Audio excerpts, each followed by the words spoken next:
Here's a new way to do an epoxy fill.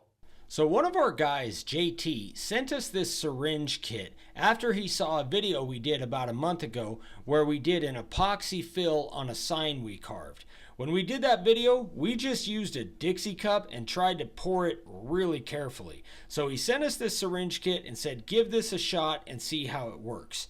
And it worked way better than we thought it would. This is actually the first time we ever did it was when we filmed this particular video. Now we're doing it on a sign that we carved, I don't know, a couple months ago or whatever. So it's got a full finish on it. Now when we do this, we want to see the depth of the carve so we don't fill it up all the way. If you're going to do something like this and you want to fill it up all the way, that's a different story. Then you can just have it overflow and sand it off. But because we want to see the depth, we have to have a finished product first and then do the epoxy fill. And these syringes really worked well for that.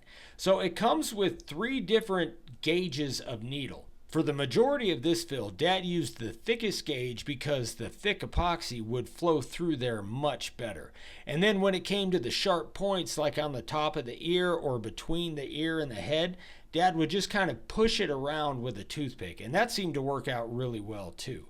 Now for the thinner areas, Dad used a really small gauge needle, and it did work. However, it requires a lot more pressure to push through that needle. So just bear in mind, if you're going to do it, be real careful that you get it exactly where you want it, because you really got to press down on that plunger to get it out of that little yellow thin gauge needle.